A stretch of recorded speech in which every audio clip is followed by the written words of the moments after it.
नवाब असलम की कोठी पूरे लखनऊ शहर में मशहूर थी।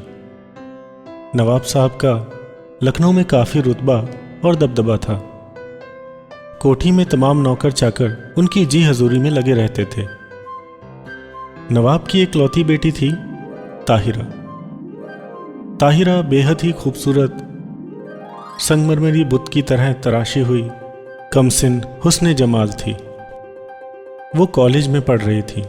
इसी कॉलेज में रहमान नाम का एक लड़का भी पढ़ रहा था, जो जवान था, हैंडसम था। रहमान की शराफत और इज्जत व अदब से ताहिरा उस पर मर मिटी। दोनों एक दूसरे को चाहने लगे। दोनों के दिलों में प्यार का तूफान उमड़ने घुमड़ने लगा। नजरें क्या मिली, वो दोनों पल भर के लिए जुदा ना होते। अब उनकी मोहब्बत परवान चढ़ चुकी थी, जिसकी खुशबू कॉलेज से निकलकर नवाब असलम तक जा पहुंची। इतना सुनते ही नवाब का पारा 7वें आसमान पर पहुंच गया। उसने रहमान को उठवाकर अपनी कोठी में बुलवा लिया।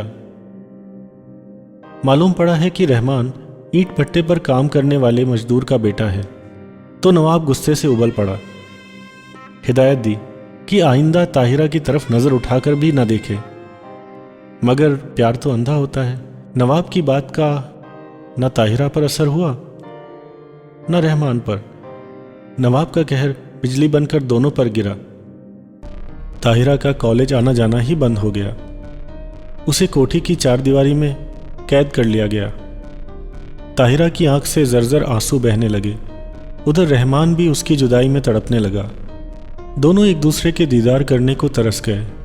एक दिन ताहिरा झरोखे के पास बैठी अपनी बदनसीबी पर आंसू बहा रही थी।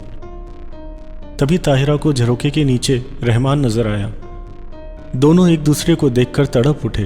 ताहिरा ने अपने दुपट्टे को जोड़कर नीचे खिड़की में लटका दिया। रहमान उसके सहारे ऊपर चढ़कर आ गया। आंसुओं की बहती धार के बीच दो दिल एक हो गए। ज्यादा वक्त रहमान का रुकना खतरे से खाली नहीं था। मिलने के बाद रहमान अब वापस उतर रहा था कि अचानक दुपट्टा फट गया और वो नौकरों पर जा गिरा। रहमान पकड़ा गया। नवाब असलम ने उसे एक खंबे से बंधवा दिया। फिर ताहिरा की आंखों के सामने उस पर अनगिनत कोड़े बरसाए।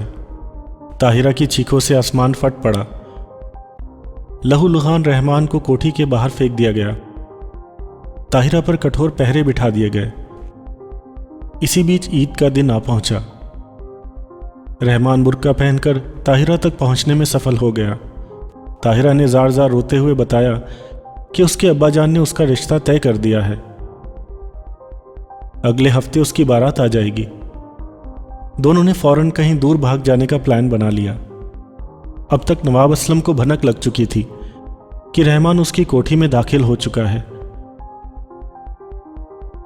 नवाब ने अपने आदमियों को हुक्म दिया कि रहमान ताहिरा के ही बेडरूम में छुपा होगा। रहमान पकड़ा गया। ताहिरा के पलंग के नीचे छुपा हुआ। मामला बदनामी का हो सकता था, लिहाजा रहमान को हवेली के तहखाने में कैद कर लिया गया। 1 हफ्ता बीत चुका था। ताहिरा के यहां दरवाजे पर बारात लग चुकी थी। निकाह पढ़ाने का वक्त आ गया। सबने ताहिरा की तलाश की, मगर वो अपने कमरे में नहीं मिली। पूरी कोठी बेतहाशा पागलों की तरह ताहिरा की तलाश में जुटी थी। नवाब असलम को अचानक ख्याल आया। उसने रहमान को उसी की कोठी के तहखाने में बंद कर बाहर से अलीगढ़ का ताला डाल दिया था। ये बात 1 हफ्ते पहले की थी।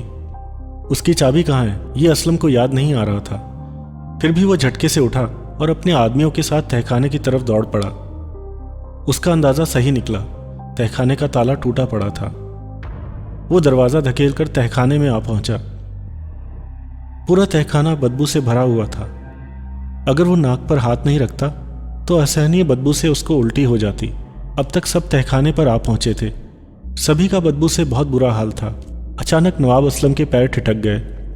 उसने देखा उसकी बेटी, लाडली बेटी, दुल्हन बनी हुई फर्श पर बैठी है और उसकी गोद में एक सड़ी हुई लाश है। ये लाश उसी रहमान की है जिसे 1 हफ्ते पहले बंद कर दिया गया था। रहमान भूख, प्यास, भीषण गर्मी की घुटन से दम तोड़ चुका था। उसकी लाश सड़ चुकी थी। ताहिरा ने अपने बाप असलम की ओर देखा और कहा, अब्बू मेरा निकाह तो हो चुका, अब तो डोली की तैयारी करो,